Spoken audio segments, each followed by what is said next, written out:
for this morning, but today is the seventh day of the counting of the Omer. So we're 1 week in. We've got 6 more weeks and a day until our celebration of Shavuot, or Pentecost, as most people probably know it by today. So what we've been doing, or we started this week, even on our Wednesdays, even though we're talking about prophecy, because really it is all prophecy, these 7 weeks as we march towards Shavuot, as we get the Omer, as we go out and we get the bread, each week is a message about the bread. Of course, the bread being Elohim's word. 7 basic, really not 7 because we got Wednesdays and we got Saturdays, but the basic doctrines, not necessarily the basic doctrines of Christianity as we understand it today, but basic biblical doctrines. And you'll see as we go through them why I'm calling them biblical doctrines, not necessarily Christian doctrines or even Hebrew doctrines. Before we jump into this, let me say just right off the bat, today's message, and certainly some of the ones that are coming up, are in no way meant to be offensive to our Christian brethren, nor are they meant to be offensive to our Hebrew brethren, our Jewish brethren. Quite the contrary. My heart's desire is to open up the eyes and the ears of our Christian brethren, and to open up the eyes and the ears of our Jewish brethren, to help them to hopefully see what it is that we see. So just know that right off the bat. We're not trying to pick on anybody or say that we're better than anybody. That certainly is not the desire here. But the desire is to eat the manna. This morning, our opening verse comes from the Gospel of John, chapter 14, verses 1 through 6. And it says the following: "Let not your heart be troubled. Believe in Elohim. Believe also in me. In my Father's house are many staying places. And if not, I would have told you. I go to prepare a place for you. And if I go and prepare a place for you, I shall come again and receive you to myself, that where I am, you might be too. And where I go, you know the way." Thomas said to him, "Master, we do not know where you are going, and how are we able to know the way?" Yahushua said to him, "I am the way, and the truth, and the life. No one comes to the Father except through me." Very, very familiar text for this morning. The title and the topic, however, of this morning is Eating the Manna. Eating the manna. You guys know the prayer here. If you know it at home, please pray it with us. Father, give us eyes to see, ears to hear, and a heart that is willing to obey. In the Master's name, amen. Amen. All right, so eating the manna. Like I said, over the next 7 weeks, that's what I want us to do. I want us to get manna every day. I want us to understand. Now, some of this might be review for some of us. These are some things I think that we know. But for others, it'll be brand new. It'll be a bigger or a more clear understanding of the faith in which we are walking in. But just like the ancient Israelites of old, they went out each day and they got manna for themselves. And actually, it wasn't called, remember, it's not called, it is called manna, but literally the Messiah calls it bread, and Elohim calls it bread from heaven. It was the daily sustenance. The same idea, the same concept of going out and getting an omer for so many days until the day of Shavuot is reiterated by the Master in what you and I call the Lord's Prayer, right? Our Father who art in heaven, hallowed be thy name. Thy kingdom come, thy will be done. Give us this day our daily bread. This is a throwback. This is a reference to the days of walking in the desert, and each day the responsibility to go out and to get bread, go out and to get omer. So even the Master by the New Testament is still using that concept, that idea, and he's telling us this should be the prayer. When you pray, Father, pray like this. And of course, that is right in there. That Abba, you would open up our eyes, our understanding, that you would feed us, that you would help us to see. Now, if if you watched on Wednesday, we talked about the covenant given to the nation. All of the covenants right from the beginning, from Abraham all the way on, are given first to Abraham, who is the father of all nations, but the father of the nation of Israel. And the covenant from then on, and a Hebrew, from then on is given to the Hebrews at Mount Sinai. It is renewed to the Hebrews just before they go into the land. It is given to King David, a Hebrew. It is given, of course, to the disciples, all Hebrews, to the house of Israel, to the house of Judah, to the house of Ephraim, all Hebrews. There is no covenant given specifically to the Gentile nations. It is all given through the house of Israel. But the nations are invited into the house of Israel. There is nothing that says we are supposed to be separate from the house of Israel. There are no two different covenants, one covenant for the Gentile church and another covenant for the Hebrew people. There is a singular covenant, just like the message from Genesis to Revelation is a singular message. Each covenant isn't broken up and doesn't apply when the next one comes. They all apply. All the promises of each and every covenant, even when another one comes, all the promises of the previous one still apply. Well, we messed up the covenant, or our ancestors, or our Hebrew brethren messed up the covenant. Yes, they did. Pretty bad. In a real terrible way, they messed up the covenant. But that doesn't mean that Abba just gives up on them. If that were the case, wouldn't he have given up on them in Babylon? Wouldn't he given up on them when they worship Baal? Wouldn't he given up on them when they worship Moloch? And it goes on and on and on. Did he ever? No. He always found a way, yes, to discipline them, because that's what the covenant requires, discipline for error, but always to restore them, to bring them back into compliance with the covenant, because through them, the world will find out who actually Elohim is and who the Son is. So it's really hard. If you are called, if Elohim has called us, if he has made us part of the covenant, it's really, really hard to be kicked out of the covenant. Is it possible? Yes, as an individual, sure. We can turn our backs on him and absolutely walk away. But as a people, as a nation, do the promises of God rely upon us, or are the promises of God yea and amen?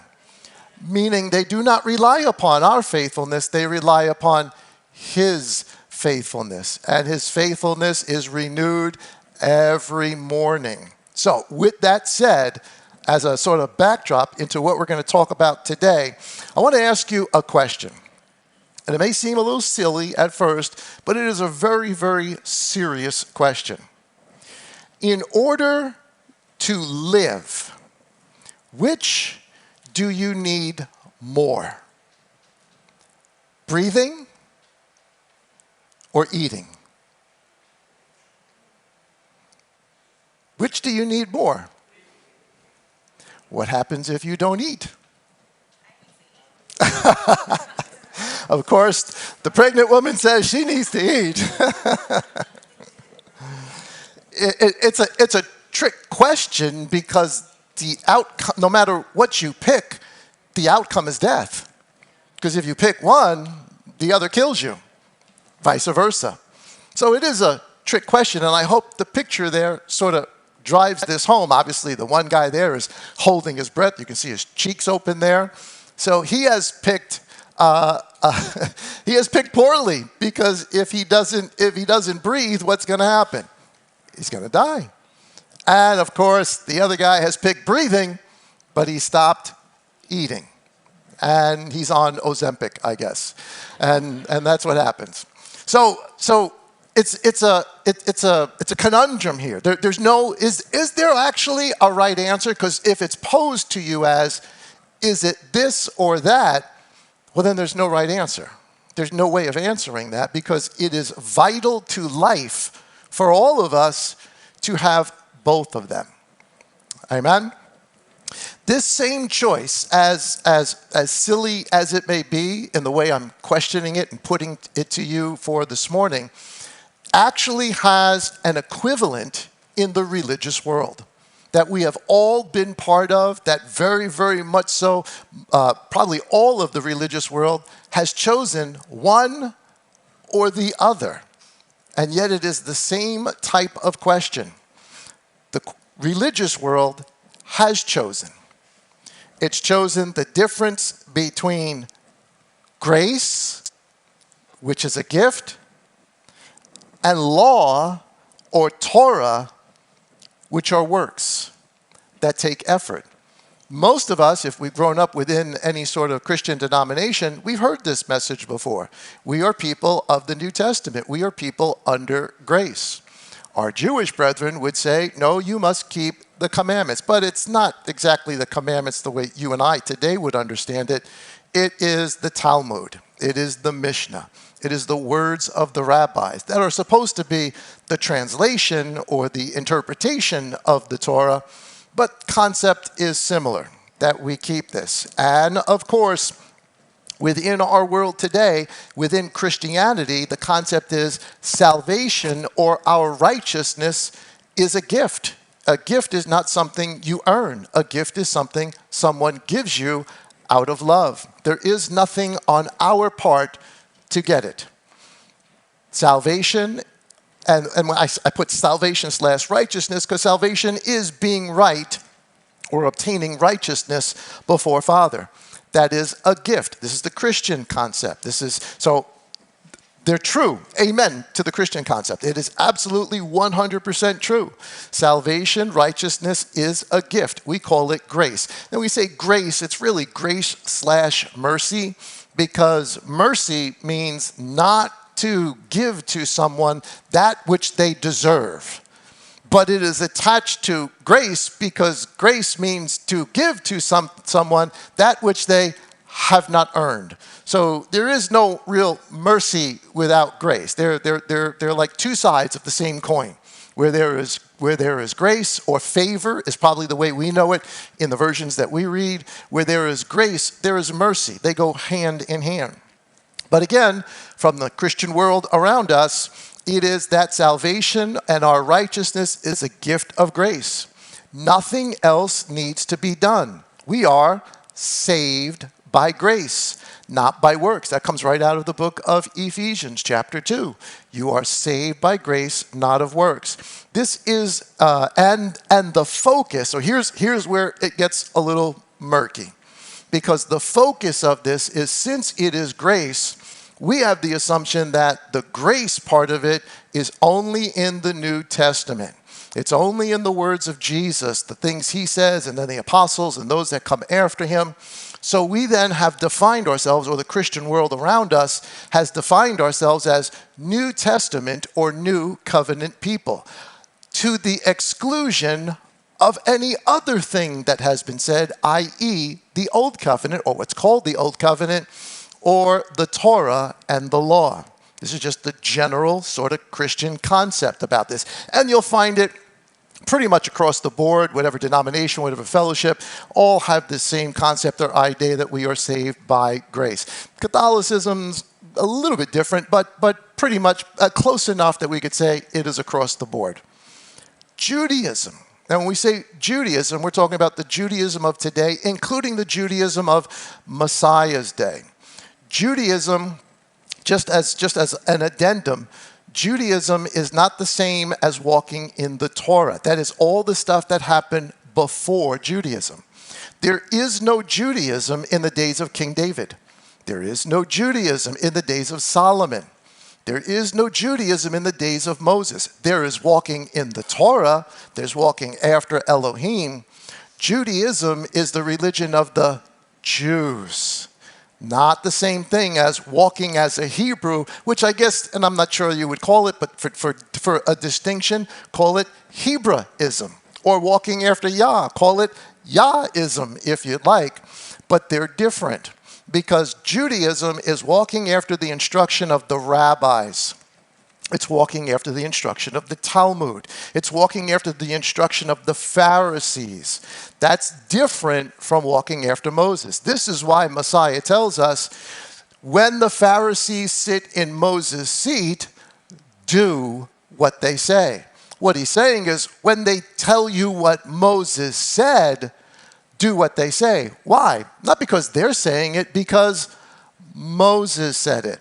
But then he tells us, beware the leaven of the Pharisees, meaning stay away from their doctrine.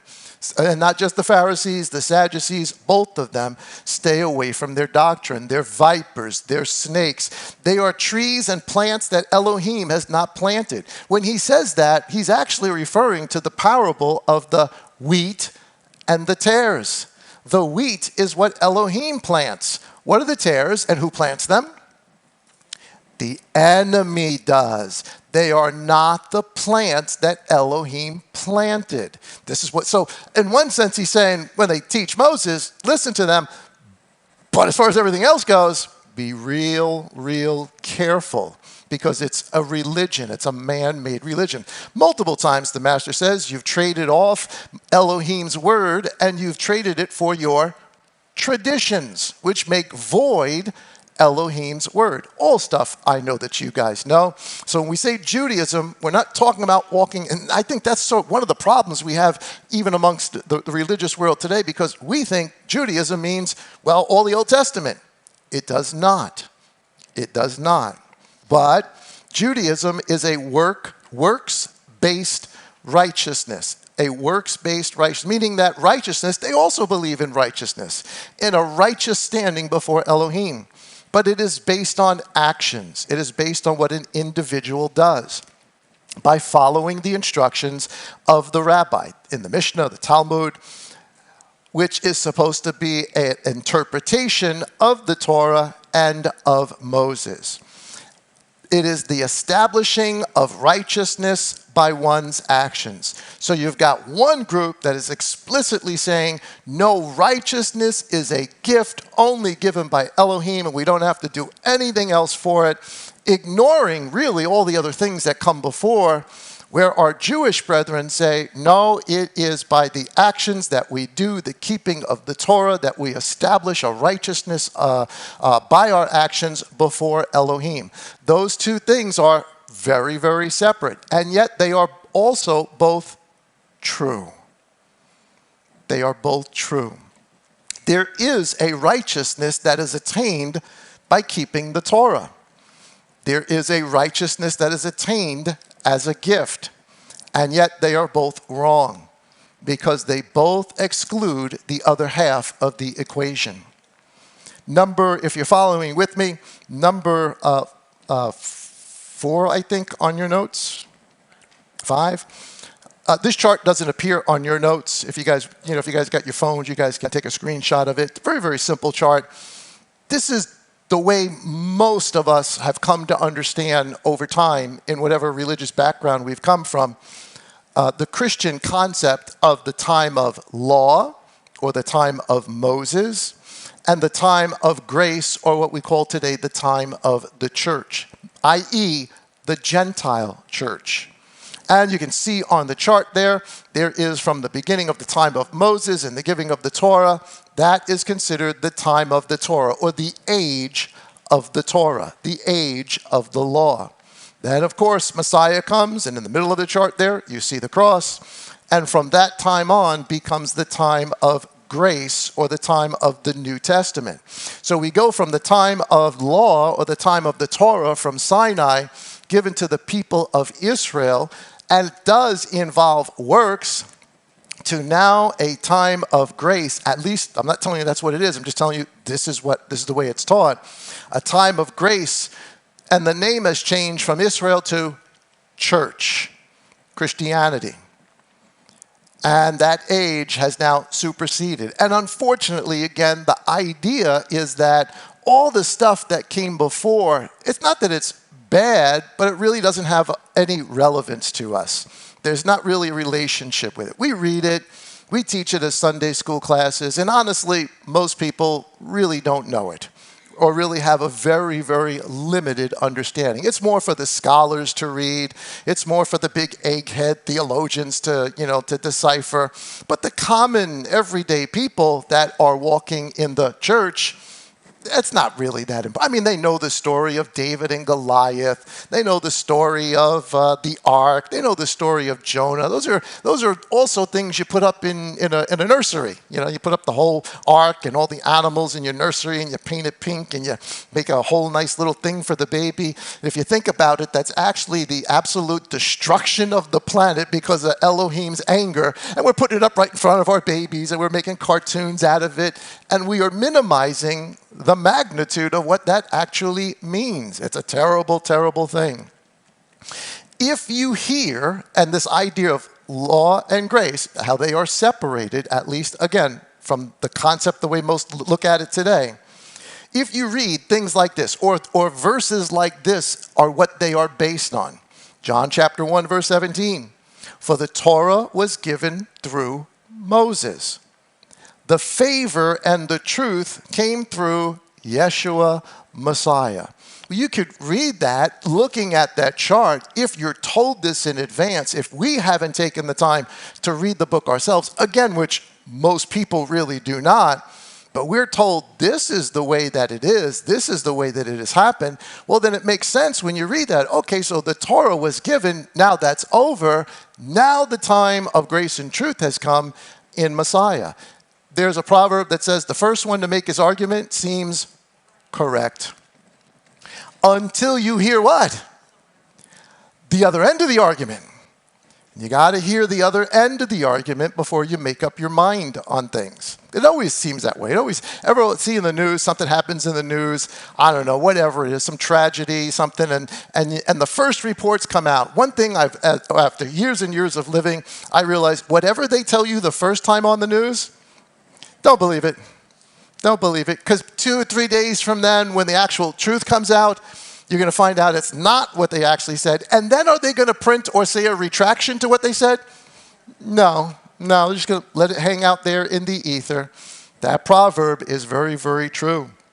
So, and yet you read that and it sounds good until you also read this. Matthew chapter 5, verse 17. These are the master's words. Do not think I came to destroy the Torah or the prophets. I did not come to destroy, but to complete. Of course, the idea then would be, well, he means complete. He means to get rid of, done, finished. It's fulfilled. Well, that's the same thing as destroy, get rid of. There's no more. That's not what it means. For truly I say to you, and here's the rest of it, till heaven and earth pass away, not one jot or one tittle shall by any means pass from the Torah till all be done.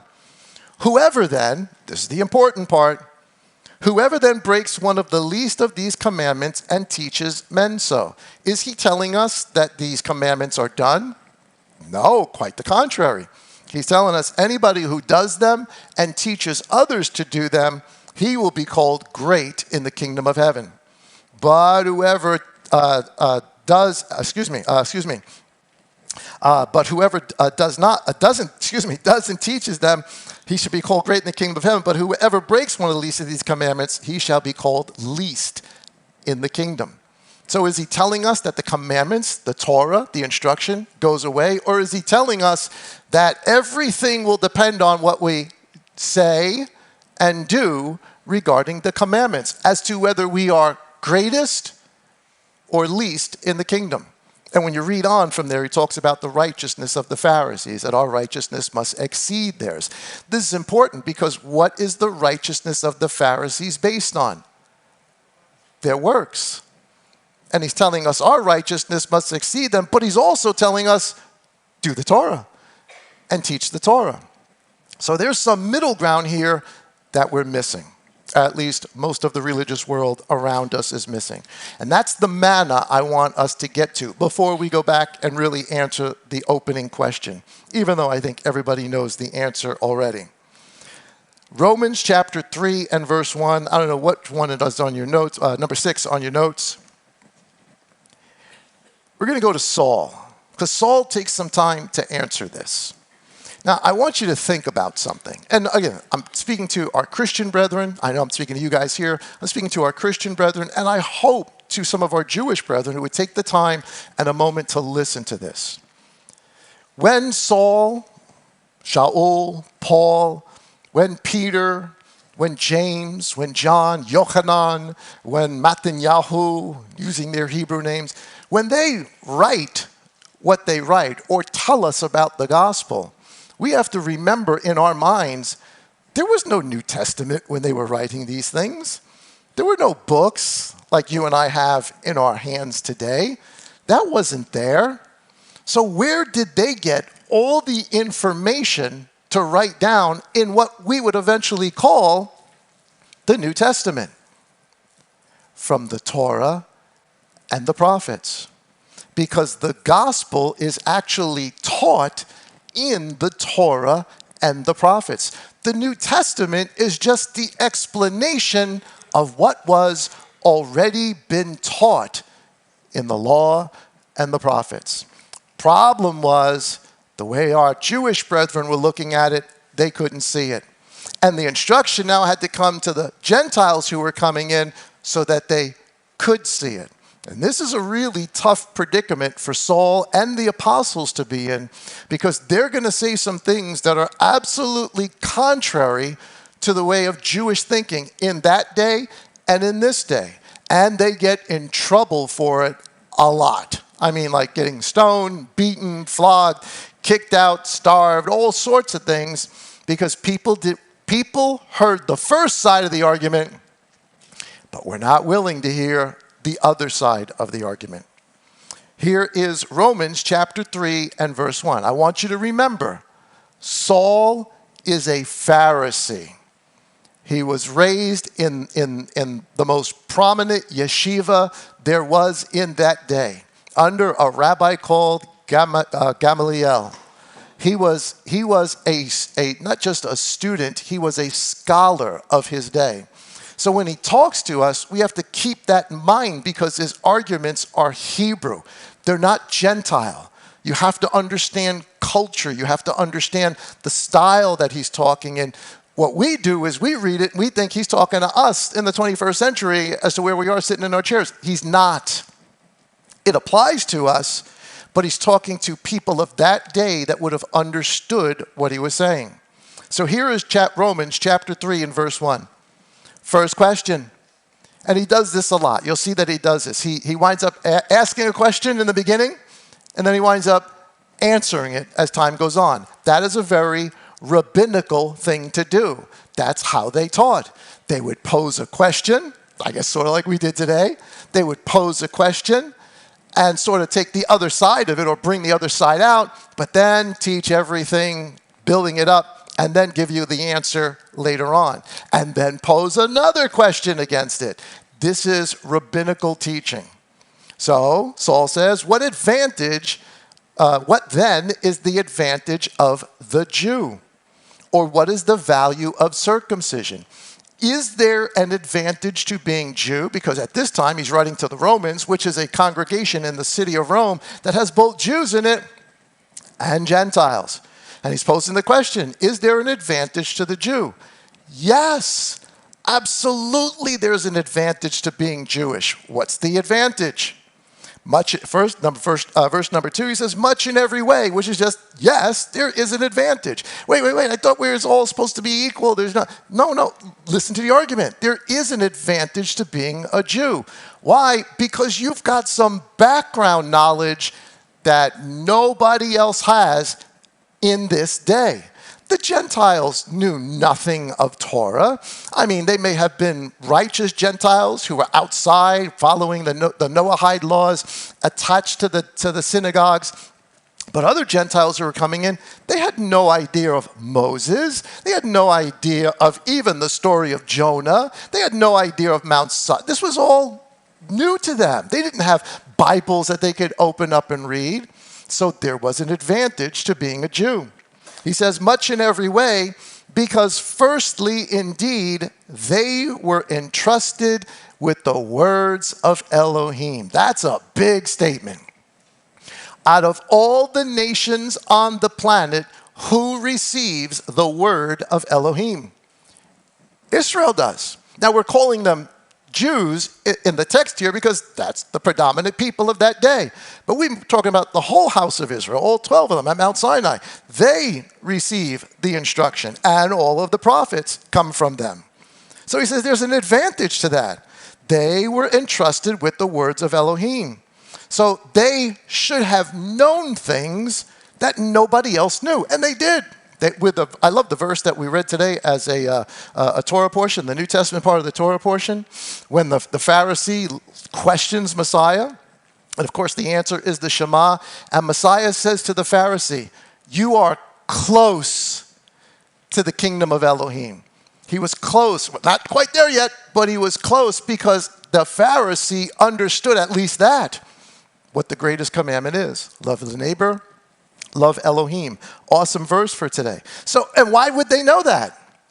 Because to them were given the oracles or the word of Elohim. Verse 3. For what if some did not believe? And this is the argument that gets made within the Christian world. Yeah, but they didn't believe him. No, not all of them chose not to believe. A lot of them chose not to believe.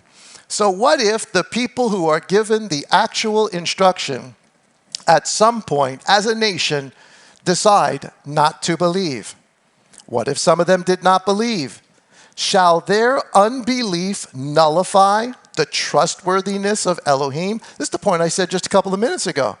Can the actions of people who are called the people of Elohim, the people of Israel, the people of Judah, can their rebellion against him stop all of the words and the instructions that were given to Moses and Daniel and Isaiah and Jeremiah, where the gospel is found? Can any of their actions stop that?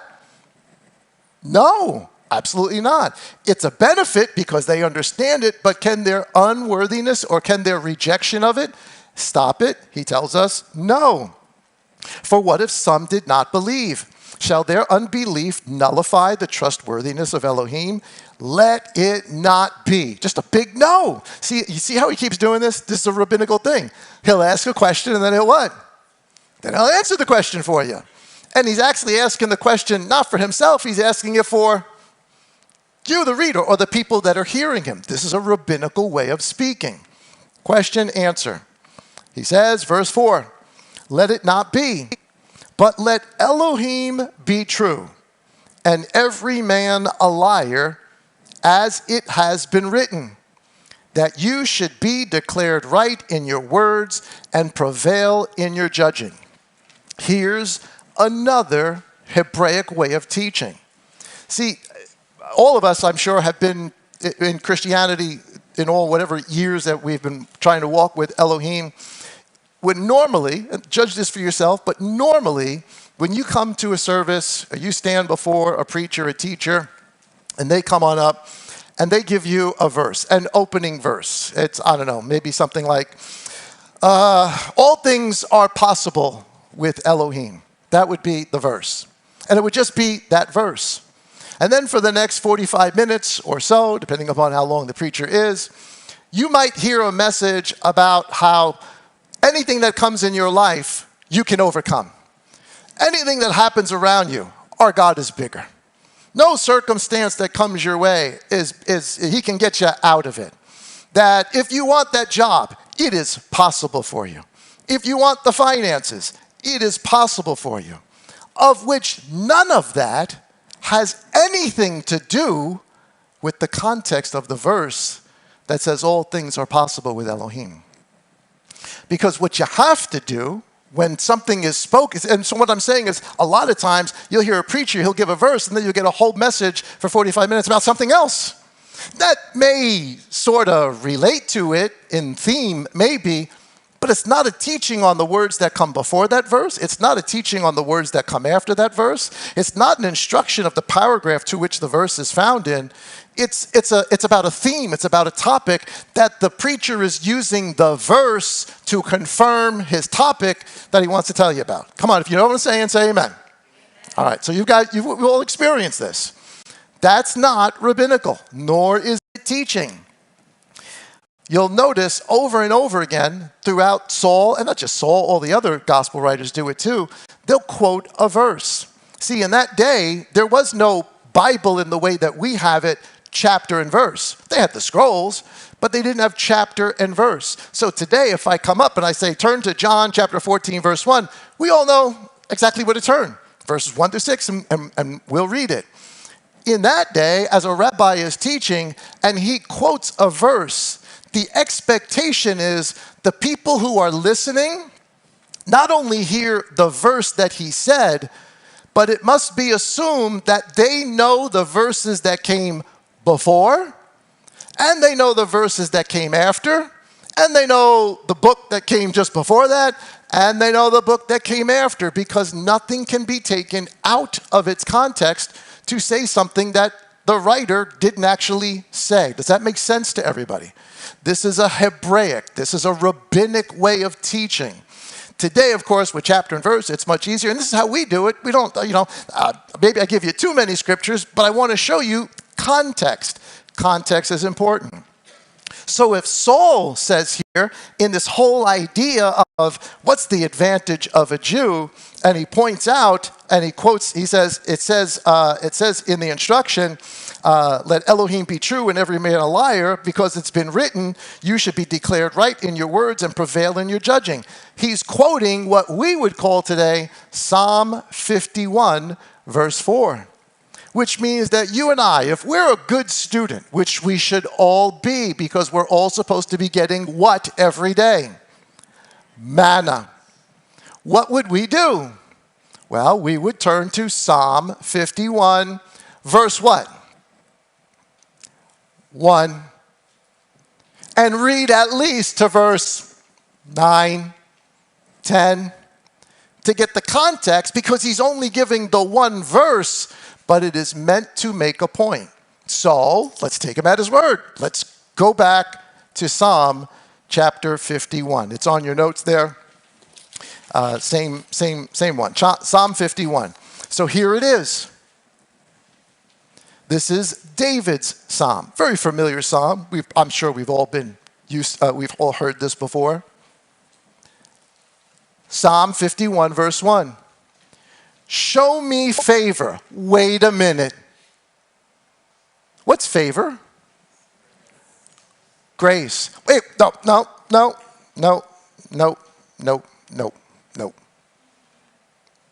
Grace only happens after the cross. No, that's not true. That's not true.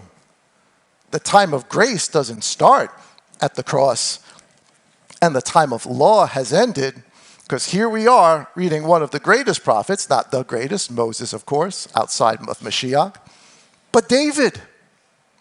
And David saying, show me grace, favor, O Elohim, according to your loving commitment, according to the greatness of your compassion.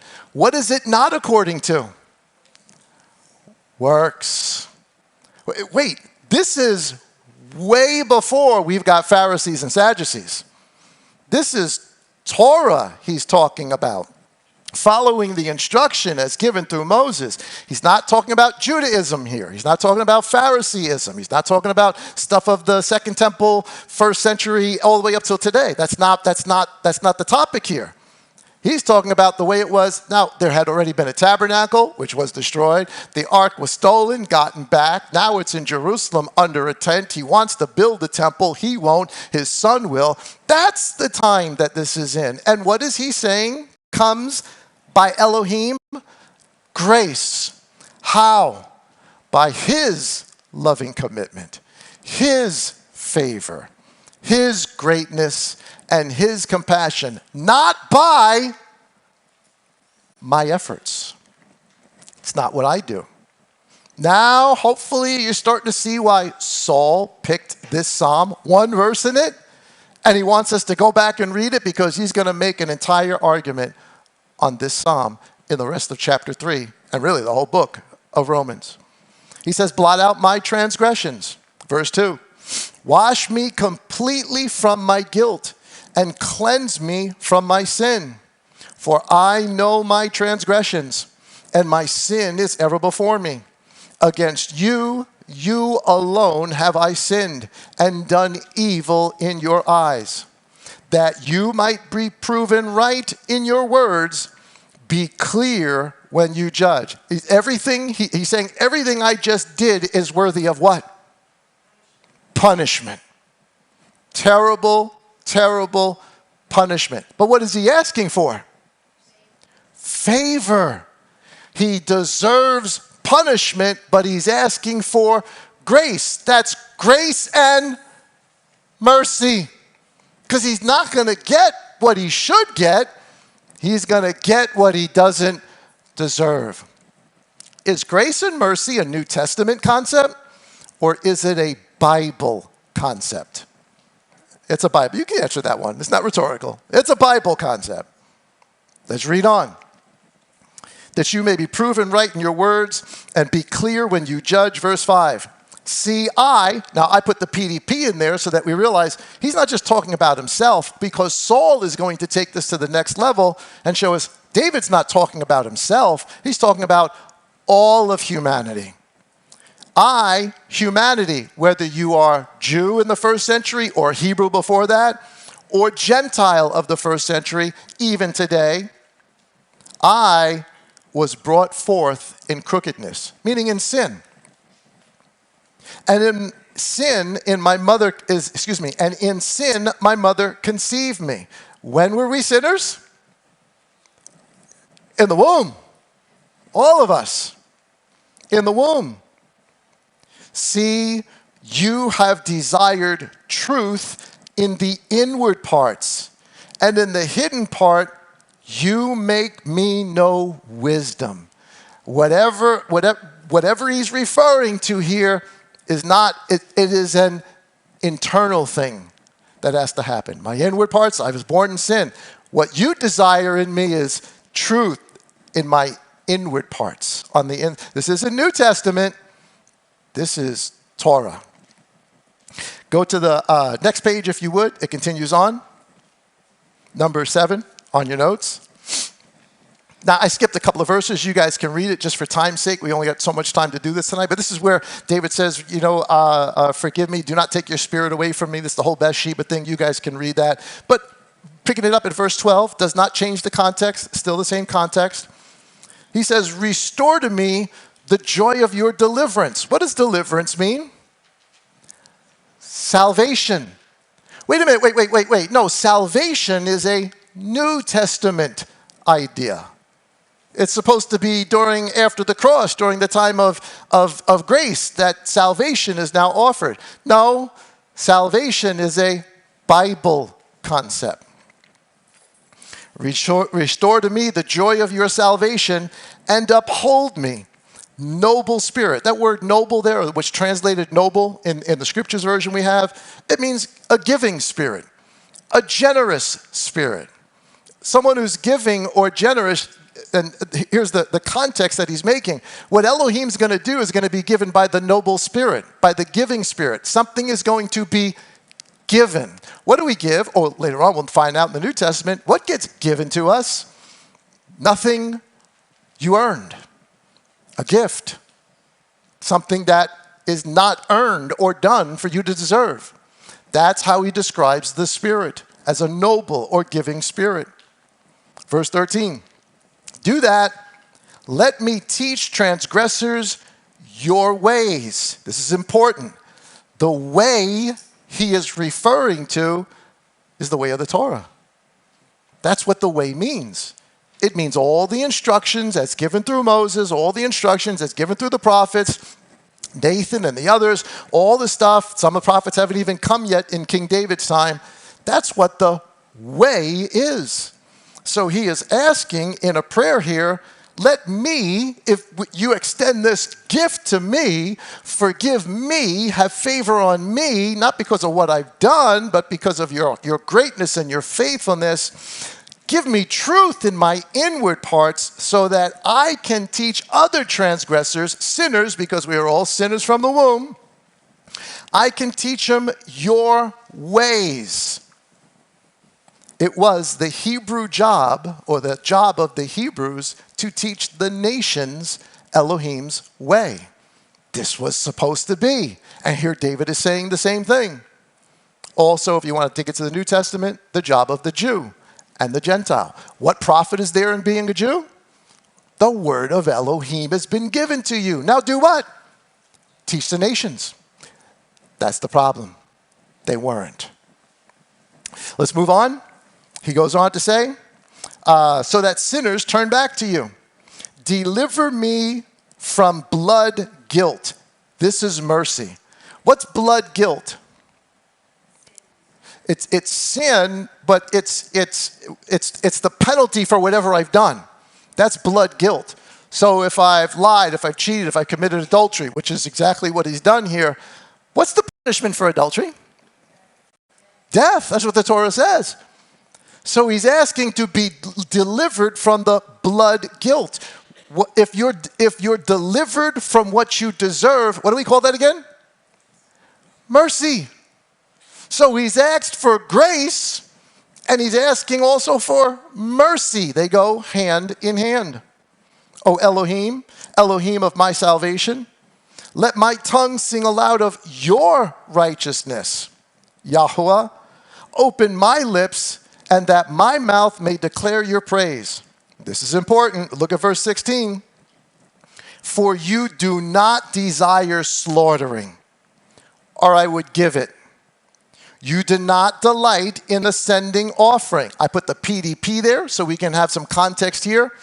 The slaughterings and the offerings are the mitzvah, the actions, the works. He's saying there's nothing I can do to get what it is I'm asking of you. Does everybody follow me? Or not follow me. Follow what the psalmist is saying? You're not asking for that. That's not what this is about. Or else I would do it. It's not by works. I lost my spot there. Or I would do it. Yet you do not delight in ascending offerings. Verse 17.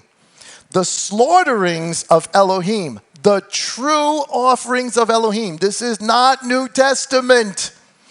This is not Matthew, Mark, Luke, John, all the way to Revelation. This is not after the time of the cross. This is David. The slaughterings of Elohim are a broken spirit, a heart broken and crushed. What he's really saying, I put the PDP in there, the slaughterings are Elohim, or the slaughterings of Elohim are when you come in faith or belief that grace can be extended, that favor could be extended, that mercy would be extended, not because I've given offering or slaughtering, but because I've come in repentance with a broken heart and a broken spirit. Gosh, this sounds exactly like New Testament, doesn't it? Exactly like New Testament. And here it is. The slaughterings of Elohim are a broken spirit, a heart broken and crushed. Elohim, these you do not despise. So he's telling us Elohim does not want what? Works. To get what? Favor, grace, mercy. But what does he require to get favor, grace, mercy? A repentant heart is what he requires. Elohim is the same, or Messiah is, but I am Elohim, Malachi says, and I do not what? I don't change. We hear later on in Hebrews, Yeshua, Messiah, the same yesterday, today, and forever. Now you start to understand why they say that? Because it's not different. We've learned it as different. We're taught it as different. We're taught it as two separate things, but hopefully you're hearing now the other side of the argument. Verse 18. Do good in your good pleasure to Zion. Build the walls of Jerusalem. Then you would delight in mitzvah, in works. When does Elohim delight in works? Delight in the mitzvah. Delight, as he says here, in slaughterings of righteousness. When does Elohim delight in those things? After you've come with a repentant heart. After you've come with a contrite spirit. After you realize there's nothing I can do but lean on your grace and mercy. It's not by my works. But now that he's extended it, now what does he want? Now the offering means something. Now the slaughtering means something. Now it has value to it. Before that, it would have no value. Now it has value. One more time. Then. Then means after. Then you would delight in the works or the mitzvah, in slaughterings of righteousness, because there is a righteousness that comes through obedience of the Torah. In ascending offering and complete ascending offerings, then young bulls would be offered on your slaughtering place. I know it's a tough nut for us to wrap our minds around, and I know there's all sorts of different theologians that have all sorts of different ideas about this. But when you read, and eventually we're going to do a big study on this, on the book of Ezekiel, when you get to the end of the book of Ezekiel from chapter 40, 41 or so, he's talking about the millennial kingdom. He's talking about the time when the Mashiach comes back and there is a temple in the land. And somebody just recently asked me a question. I hadn't really thought about it, but been thinking about it a lot.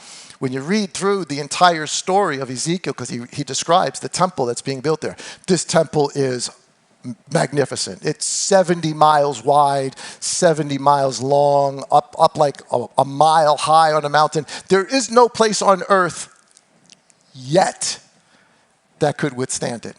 But when Mashiach comes and his feet touch the Mount of Olives, what happens? Oh, the whole earth changes. And the setting for this temple comes. I do believe that another temple is coming. And Messiah is going to build it. Or in the millennial kingdom, it will be built. Now, they may build another temple now, but it will not be this one. They may build an altar now, but it will not be the one in Ezekiel. And when you read the one in Ezekiel, just the doorway to walk into, there's 3 different entrances. Just the entrance in is bigger than the original temple. That's how big, just the entrance. You're not even in the temple. Just the entrance is bigger than the original temple in King Solomon. And yet when you go through all the story of Ezekiel, there's something missing in the Holy of Holies. There's no ark. There's no place for the blood to be sprinkled. It's an empty room. And Elohim's presence fills the entire temple complex. You say, well, why? And yet, on the outside of the temple, they're still giving offerings. There's still lambs being killed. And the issue people have is, wait, how can lambs be killed if Messiah's already died and risen? How can there be a temple like this? Because first you repent, and then your offerings mean something. But what offering do they not have to give? There is no altar there for Yom Kippur. There's no altar there for that atoning of the nation. And Elohim's presence is everywhere.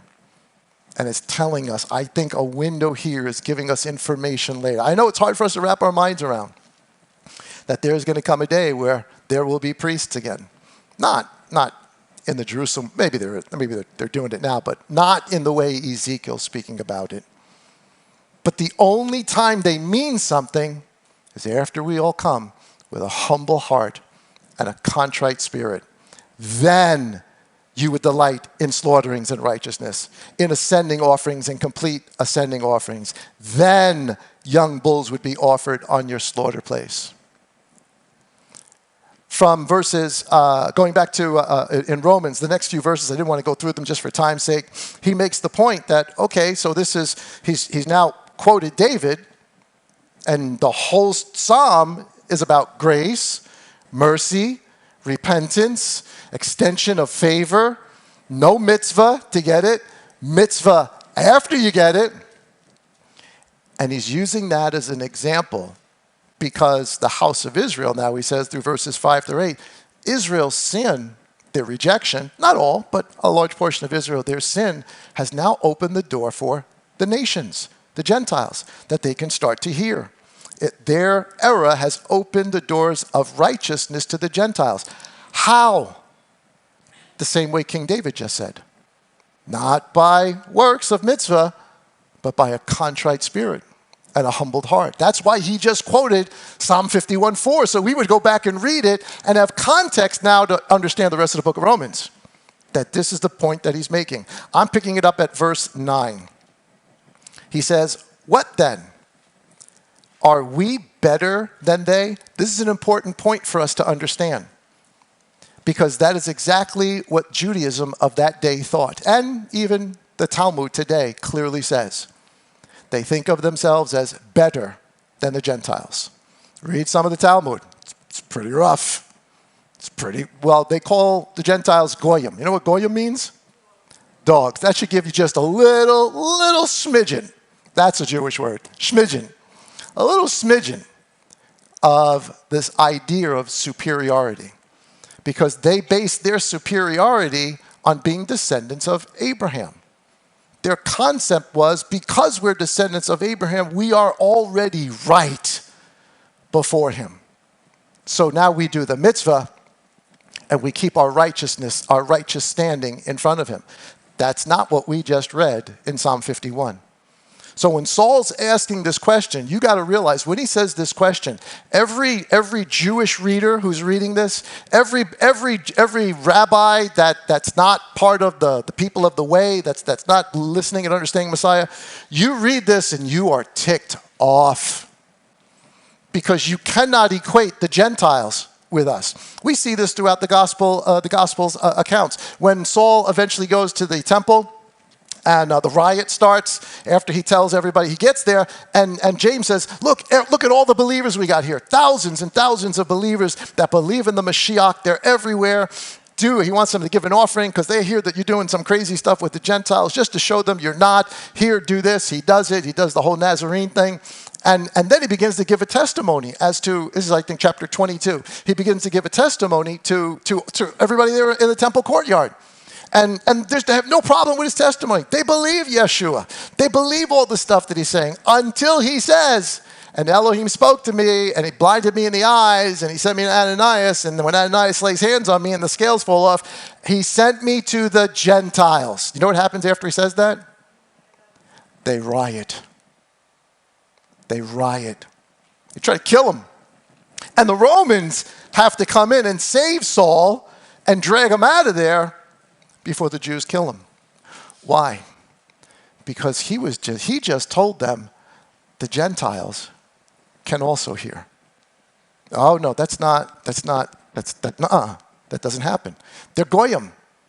They're unclean. Even Peter, when the sheet comes down, it's not about food. That whole message is not about food. He says, take, kill, and eat. It's not about food. It's about the Gentiles. They consider the Gentiles pigs and reptiles and insects, things that are unclean. And then, of course, he sends them to a Gentile's home. And they receive of the Spirit. They understand. They come into the fold. That should give us a window now of understanding that when he's asking this question here, one more time, what then? Are we better than they? What was the answer for most? Yes. Yes, the word of God's given to us. We're Abraham's seed. The temple is ours. The text, the scriptures, the scroll are ours. We've got the hype. Yes, of course, we're better than them. And unfortunately, that also winds up later on becoming the same concept or idea that the church has against the Jews, that we're better than them. We've got Messiah. We understand salvation. They need to come to us and be part of us. That's arrogance on both parts. So I'm not favoring, it's arrogance all the way around, but it's arrogance nonetheless. Are we better than they? Listen to his answer. Again, this is a rabbinical thing. What is he doing? He's asking a question, and I was going to tell you the answer. Are we better than them? Not at all. I'm sure. Now, can you understand why they stoned him? Why they beat him? Why they didn't want to listen to what he said? This goes absolutely contrary to what had been the prevailing thought since the time of the Second Temple, all the way up to his time. For we have previously accused both Jews and Greeks that they are all under sin. Where? In Psalm 51. That's what he just quoted. That's what in my mother's womb I was conceived in sin. He's saying, that's telling us, that's confirming both Jew and Gentile. We all start off what? The same. And the only way to get cleansed for all of us is what? The same. He's putting them all on equal footing. This would not have been liked at all by our Jewish brethren of that day. Not at all, for we have previously accused both Jews and Greeks that they are all under sin. And then he goes on to quote, and I didn't put them all in there because it would take us 20 minutes to go through all of it, and I got more I want to tell you. But I quoted one, because again, he's quoting. He's doing the rabbinical thing. He's just given us a line. He expects us to do what with the line that he's given us? Go back to the book where it is, read the verses before, read the verses after. What are they going to prove? We're all sinners. That's what he just said. But now he's giving proof text, proof text, proof text, proof text, proof text. So without going through them, he gives this. As it has been written, there is none righteous, no, not one. Where's that written? In the Torah and the prophets. Wait. No, that's a New Testament thing. It's written in the New Testament, book of Romans. No. It's quoted in the book of Romans. It's written in the Torah and the prophets. No one is righteous, no, not one. There is no one who has understanding. There is none who seek Elohim. And then he goes on to quote Psalm 14, verses 1 through 3, Psalm 53, verse 1, Ecclesiastes, verse 7, verse 20, Psalm 5, verse 9, Psalm 140, verse 3, Psalm 10, verse 7, Isaiah 59, verses 7 and 8, and Psalm 36, verse 1, to make the point. Now, I'm not going to go through all of that. You guys got homework this week. Go through it. Read it.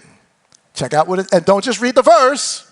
Read the ones before and read the ones after. And you'll see he is just giving more verses to amplify what he already told us in Psalm 51.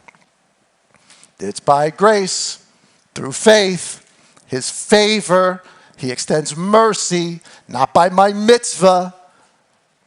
And yet, once I have it, then the mitzvah counts. Does that make sense? This is New Testament. The gospel of faith is given to us in the Torah. I think we know that, but he's now going to go on and tell us that. Romans chapter 3 and verse 20. Listen to what Saul says. Therefore, by works of the Torah, no flesh shall be declared right before him. So Christendom for a long time has taken that verse to say, so works of the Torah are not necessary, since you don't actually earn righteousness before him. That would be the Christian perspective. The Hebrew perspective would be, no, works of the Torah are necessary because there is a righteousness that comes from the Torah. And we stay divided the whole time. And we say, well, there's law, then there's grace. When in actuality, if you read everything he said, that's not what he's saying. He says, therefore, by the works of the Torah, no flesh shall be declared right before him, just like David was not declared right by the mitzvah. For by the Torah is the knowledge of sin. The only way we know what sin is to do what? Read the Torah. Now you say, oh, well, we all know that adultery is sin. No, sorry. A lot of people don't know that. Oh, we all know that lying is a sin. Well, maybe that's like a cultural thing. But no. A lot of people don't know that. And a lot of stuff we've done. Now, there's natural law. There's sort of the basic ideas. And this gets into the whole idea of before Messiah. We'll deal with this another time, what happens before Messiah and looking over things. Another message, too long to get into. But we will get there. But what he's actually saying here is that the purpose of the Torah is to let us know what sin is. So that we don't what? Do it. So you don't fall into it. That you begin to walk righteously, because there is a righteousness that comes from the Torah. It's just not the righteousness that makes you forgiven before him. It's the righteousness that comes after you are made right before him. Does that make sense? I know I'm using the same words, speaking in a circular motion, but there's no other way to say it. That's what it is. The Torah, for by the Torah is the knowledge of sin. But now, apart from the Torah, a righteousness of Elohim has been revealed. Revealed from where? In the Torah. The people of the first century, from the second temple to the time of Saul, to the time of Messiah, all the way up to today, the words are there in front of them, but they don't what? They don't have eyes to see it. They're not putting two and two together. They're not seeing what we're seeing. And to our Christian brethren, they're reading the words, but they're not seeing that stuff either. And we're all stuck in two different camps. Not realizing, and he's going to tell us in a second, how many gods are there? When we say God, we mean Elohim. Elohim is one. One God of the Jews and the same God of the Gentiles. Well, that's not what a lot of Christendom even believes. They believe there's the God of the New Testament and there's the God of the Old Testament. But now, apart from the Torah, a righteousness of Elohim has been revealed, being witnessed by the Torah and the prophets. Where is the righteousness of Elohim described? In the Torah and the prophets. Where's the gospel? In the Torah and the prophets. That's how they taught it. They didn't just poof, book of Matthew came out, poof, the book of James, John. That just didn't happen. They taught Torah, but they taught it with eyes open. Being witnessed by the Torah and the prophets, and the righteousness of Elohim is through belief, faith in Yeshua Messiah, to all and on all who believe. Here's something that would have gotten them in major trouble. Listen. For there is no difference. He means no difference between who? Jew and Gentile. This would have not been received well. For there is no difference, for all have sinned and all fall short of the glory of Elohim, being declared right without paying. What's paying? Works. Mitzvah. Doing something. If you pay for something, you guys go, we all do this, right? You all go to work. Does your boss give you your check at the end of the week because you're a nice person? Does he give you your end of the year bonus because you look cute, you look nice, you look like you're losing some weight, you're doing some things about you? Is that why he does it? Or because he's a nice guy? He gives you your check, why? Because you earned it. What you earn is not a gift. It's a wage. Something that should be earned. Can we earn something from Elohim? Nope. What can we do that could ever earn anything from him? If we can't earn it, then what are we dependent upon? His favor, his mercy, his grace, his humility, his faithfulness, his compassion. Everything David said in Psalm 51. For there's no difference, for all have sinned, verse 24, being declared right without paying by his favor, by grace, just like Psalm 51, through the redemption which is in Messiah, whom Elohim set forth as an atonement. That's a Torah word. That's a temple word. We hear the word like propitiation in some of our Bibles. He is the propitiation for sin. That word actually means mercy seat. He is the mercy seat. You all know what the mercy seat is, right? It's the ark. It's the top lid of the ark that's inside of the temple that the high priest comes to and sprinkles blood on. He is the propitiation, the mercy seat, the atonement, the same thing that's not there in Ezekiel's temple. It's already been done. Through the belief in his blood, to demonstrate his righteousness, it is really Messiah's righteousness that is the key here, not ours. Because in his tolerance, Elohim had passed over the sins that had taken place before. That's the thing I said I'm not going to get into, but here he's talking about, so what about all the people that sinned way before? But before Messiah comes? That's what all the offerings are for. They are the things that allow Elohim to hold off on judgment until Mashiach comes, and we understand. That's why later on, the book of Revelation, you got all these people coming up and standing before the throne, and they're being judged on their works, what they did and what they didn't do. And if they came through this, through blood, through faith in the goodness of Elohim, Jew or Gentile, even if they knew natural law, but they did those things which were according to the Torah in their natural law, was there an offering or a covering made even for the Gentiles? Yes, every year. Every year at the Feast of Tabernacles, 70 bulls were slaughtered for all the Gentiles of all the nations for their forgiveness. And it happened year after year after year after year, just like for Israel, the Day of Atonement for the whole house of Israel. And for everybody that walked in righteousness, whatever that is, they will be judged on that day and given reward or have it taken away based on that. But if their names aren't in the Lamb's Book of Life, if they didn't believe, if they didn't walk, if they didn't try to walk out righteousness, even though there's been a covering for them, well, we know what happens. Anyway, there's more to it. I'll get to it another day and deeper. But he has passed over the sins that had taken place before to demonstrate at the present time his righteousness, that he is righteousness and declares righteousness to the one who has belief, just like he did for David. So Saul is just telling us, we didn't understand this when we read David before, but now it makes sense. The story of the gospel has been told from Genesis all the way to Malachi. So verse 9, if that's the case, number 9 on your notes. If that's the case, Saul says, where then is the boasting? Who's it referring to that's boasting? The Pharisees, the Jews. They're boasting, we're better. We're descendants of David, which is exactly why Messiah deals with them in John chapter 8. And he says, if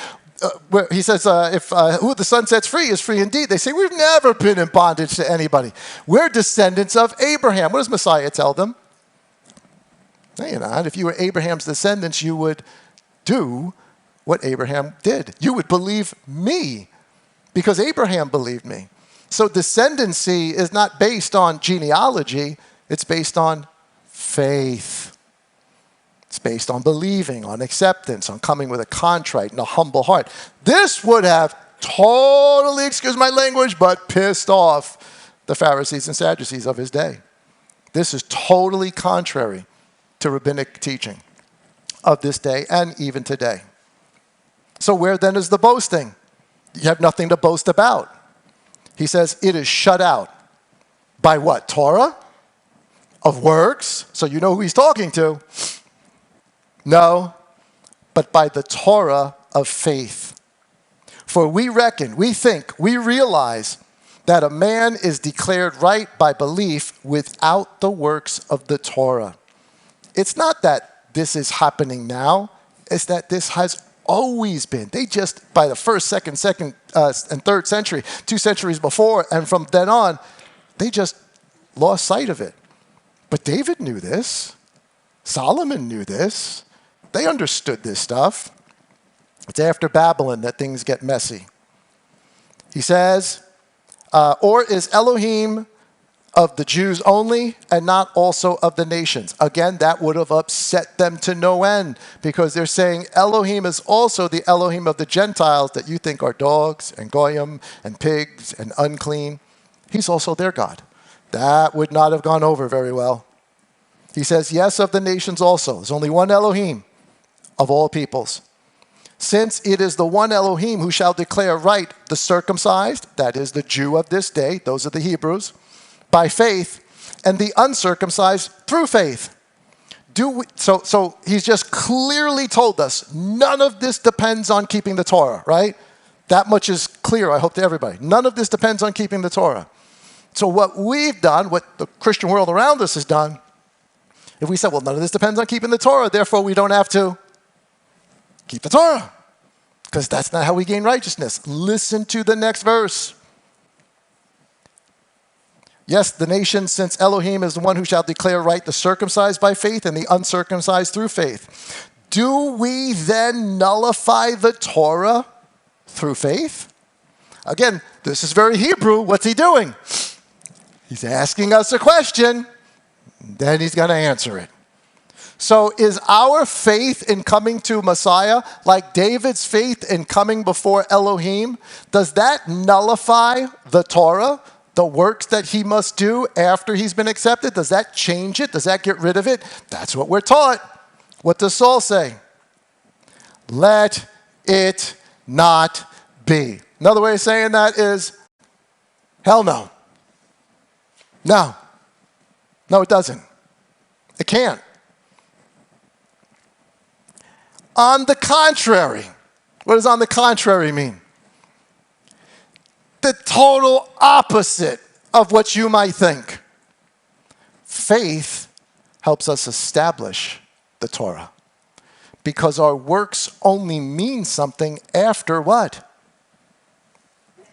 After a repentant, humble, contrite heart that comes before him. On the contrary, we establish the Torah. Is he the Elohim of the Jews only, but also of the nations? Yes, of the nations too. Abraham, and I'm not going to go into this too deep, but in chapter 4, on that same, the next chapter, in the way our books are chaptered, he then begins to talk about Abraham to make his point. And this was a point that would have been sorely, sorely received in his day. Because their righteous standing before Elohim, the Jewish righteous standing before Elohim, is that we are right as a nation because we are the physical descendants of Abraham. Well, so are lots of other people in the Middle East. But we are the physical descendants of Abraham. Messiah's already addressed this. It's not the physical DNA descendancy that matters here. It's something much, much bigger than that. So when he brings up Abraham, what he's going to do is he's going to absolutely contradict what is the accepted theological position of the day and upset the heck out of these people to the point that, yeah, I get why they wanted to beat him. Because listen to what he says. Chapter 4, verse 13. For the promise that he should be heir of the world, given to Abraham, was not to Abraham or his seed through the Torah, but through a righteousness of belief. For if those who are of the Torah are heirs, belief has been made useless. There's a benefit to being a Jew, but without faith, Torah becomes useless. And on the promise has been fulfilled. So he tells us the story of Abraham. So picture this. Abraham comes out of Ur of the Chaldees, all the rest of that, goes and saves Lot, his nephew, the people that went to Sodom. Do you know, this is crazy. This is crazy. This is not, you know that they're having what they're going to call in Israel, in the Dead Sea, in the area of Sodom and Gomorrah, they're going to be holding the largest LGBTQ party ever. Oh, boy. Oh, boy. It's no bueno. That's not good. That's not good. I just popped into my mind because I'm reading this, but that's not good. You can see it. It's online. I forgot what the date is, but there's supposed to be the biggest LGBT, because actually the biggest parades are in Tel Aviv, believe it or not. Much, much bigger than New York. Much, much bigger than San Francisco. Much, much bigger. And now they're going to do it in the Dead Sea. Uh-oh. But there's consequences. So Abraham then gets the promise, the oath given to him that you're going to have a son. And Saul makes this distinction. Abraham believed Elohim, and it was credited to him as right standing. What did Abraham do to get that?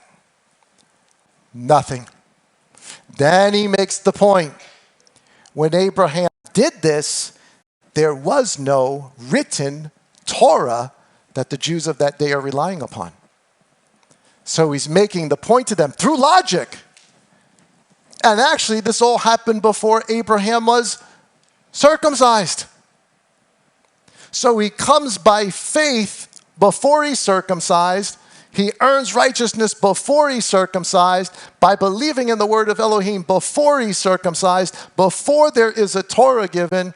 And Saul makes the point, that's why he could be Abraham, the father to all nations. Because technically, if you think about it, he's making a rabbinical technical point here. At this time, from a Jewish mind of the first century, Abraham's still a what? Gentile. Not circumcised, because their concept of coming into the house of Israel is you need to be, the halakha is to come in, you got to be circumcised. That's how you come into the nation. If you're a Gentile, you got to be circumcised. The whole thing of Acts chapter 15. That's not Torah, that is halakha. That's Jewish law. And he's making the point here, wait, all of this happened to Abraham before any of the things we call halakha today that we keep. And I'm sure they did not like that. Because their concept is, no, Abraham by his works gained righteousness. And we as his seed have it given to us. And Saul is destroying that whole concept, that whole idea. That's why, again, he says, for the promise that he would be heir of the world was not to Abraham or his seed through the Torah, but through righteousness of belief. For if those who are of the Torah, meaning the Jews of his day, if they're heirs just because they have the Torah, belief has been made useless. And of course it hasn't. And the promise has been nullified because the promise is given through faith, not through obedience. Abraham becomes his example, but it's not the only example. This is going to get us right back to the whole counting of the Omer. Israel was taken out of Egypt. Why? What works did they do to deserve to get taken out of Egypt? Nothing. Was there a Torah when they were in Egypt? I mean, a written code of what's right and wrong when they were in Egypt? No. So how'd they get out of Egypt? Because of Elohim's favor, his grace. And they believed in the blood of the Lamb because they put it on their doorpost. So their faith in Elohim's word, mercy is extended to them. They don't get what everybody else is getting. Grace is extended to them. They get out and they begin their journey to Mount Sinai. Before Mount Sinai is faith. But when they get to Mount Sinai, now they learn the works of righteousness. See, there is a righteousness that comes from the Torah, but it comes from the Torah after the work of righteousness of faith. It's the work of righteousness in your life, living righteously. That comes after, and they obey, or quasi-obey. The temple service is the same. Whether it was Yom Kippur or when you came to bring your own sin offering. You brought your sin offering. Why? Because you should have been contrite and remorseful and humble, and you believed that this was the payment for your actions. So if Elohim accepts that, what has he now done? He has extended mercy to you because you should be that animal that's bleeding. He's extended grace to you because he's not giving you that, but he's giving you a right. I'm passing over for a little while. I'm giving you a right standing in front of me. Now go and sin no more. That's grace and mercy through faith. Every temple service.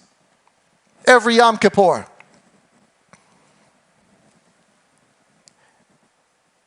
The Torah does offer righteousness. But it offers us righteous living, how to live righteously. Faith offers us righteous position.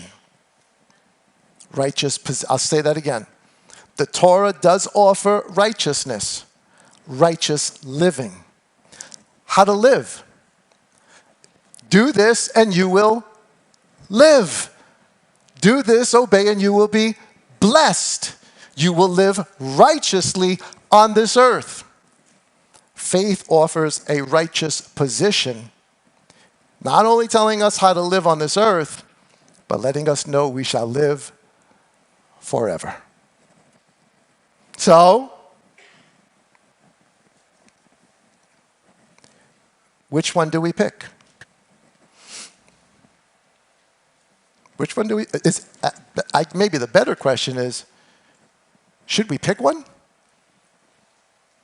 Is one true and the other not true? Can I stop breathing and still live? Which do we pick for life? Well, I pick breathing for life. But you know what breathing is?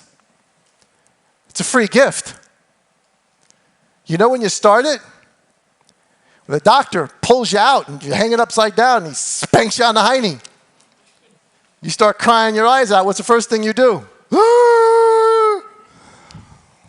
What'd you earn? How'd you earn that? You did nothing. Nothing for it. And yet, without it, you will die. Without the gift, you will die. But once you have that gift, what's the second thing any newborn baby that gets spanked on the bottom wants after that? Food. Right away. Every 3 hours, 2 hours. Hope they're not colic. Hope their days and nights are, I'm sorry, I'm thinking about, hope their days and nights are not mixed up. Because do not call downstairs to grandma and grandpa. We ain't coming. We did our time already. We're done. Call us between 6 and 6. And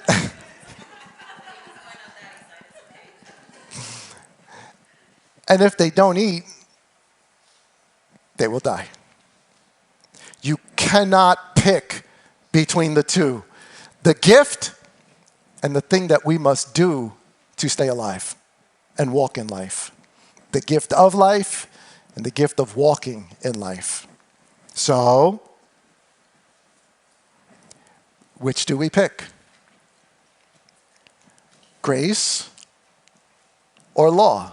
And we keep saying law, we mean Torah, not Jewish law, not Judaism, Torah. Which do we pick? But just listening to everything Saul just said, you need both. And yet, what have we done? We've all taken sides. And we've picked one or the other. That's a problem. Last verses for today. I quoted this earlier, for by grace you have been saved through faith. Same writer, Saul, same writer as Romans. For by grace you have been saved through faith, for by favor, grace you have been saved through faith. And that not of yourselves. You didn't do it, you didn't earn it. It is the gift of Elohim, like breathing. It is not of works, feeding yourself, despite what the rabbis say, that they believe the Torah says, so that no one should boast. Verse 10, for we are his workmanship, created in Mashiach unto good works. What are good works? Those things as defined in the Torah by Moses. Those are the good works. So he's not saying don't do them. He's saying they aren't the thing that give you a right standing before Elohim. But if you have a right standing before Elohim, you were created in Messiah to do them, to teach the nations them, to let that be in your life. Which Elohim prepared beforehand. When? On Mount Sinai, as the children of Israel gathered manna day after day after day after day, learning to eat not just the physical bread alone, but by every word that proceeds from the mouth of Elohim. Our opening verse was John chapter 1. Here's the important part. For the Torah, I am the way, I am the truth, I am the life. That's out of John chapter 1, verse 17. The Torah, John chapter, for the Torah came through Moses, and grace and favor came through Messiah. I've got the verses mixed up. So what does that actually mean? For the Torah, the instruction of the gospel, because where's the gospel? It's in the Torah. For the Torah, the instruction of the gospel and righteous living was given through Moses. But the favor, the grace, and the truth of the Torah came through Yeshua Messiah. That's what John is saying. Not one or the other. And finally, the verse I meant, John chapter 14, when he says, I am the way, the truth, and the life. Those aren't new terms. He didn't make that up in John 14. These were already pre-established terms that they knew about in the Hebrew community. He didn't make this stuff up. The way is the way of the Torah as taught by Moses. The truth is the true meaning, the spiritual meaning of the Torah. And the life is the product of faith and obedience. So I am the way, I am the Torah. I am the truth. I am the truth, the meaning of it that this generation's been blind to. And I am the life. You live that way both physically and believe in me, you will live eternally. Both walking in righteousness now and living in righteousness forever. That's way, truth, and life. And it is a consistent line from Genesis all the way to Revelation. That does not divide the books into law and grace. Instead, it makes it one continuous story all the way through to one people made of two separate peoples that have now come together to become one nation. The covenants are always given to the nation. And that's who we are. Not separate from the faithful of Israel, but joined in with, grafted into the faithful of Israel. And I love that we see our Jewish brethren all over the world coming to faith in Messiah. Love that. Phenomenal. That's wonderful. I love that we see lots of us in the Gentile world. And some of us are actually Hebrew in our background. We just might not even know it. We've been gone for so long, distant in the nations for so long. But we're coming back to it. And he's making of two separate people, Judah and Ephraim, two separate sticks. And he's bringing them together as one nation. And they have one king over them, the son of David. The story is continuous. So, beloved, keep eating the manna. Keep eating the manna. That is Yah's manna for you for today.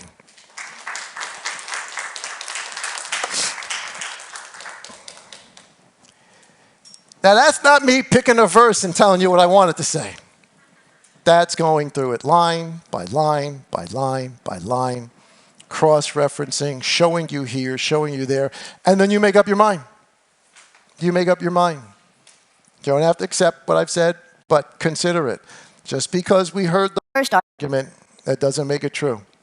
Listen to the whole argument, and then make up your mind. Father, we love you. We thank you that your word is true and established in the heavens forever, and that you are Elohim and you do not change, nor are you a man that you would lie. Father, help us to trust it, to walk in it, to walk by faith in the living Messiah, and Abba, to walk according to your instructions, that the nations around us might see. We love you. We give you glory, honor, and praise in the name of your Son and of our King, Yeshua of Nazareth, in whose name we say, Amen. Amen. Guys, thank you so much for hanging out with us today. I hope that you enjoyed that message. Listen to it again. Download it again. Don't forget to join us this week for Morning Mannas. We'll see you again on Wednesday. In the meantime, have an awesome rest of your Shabbat. Say it out loud with me, everybody. Shabbat. Shabbat. Peace.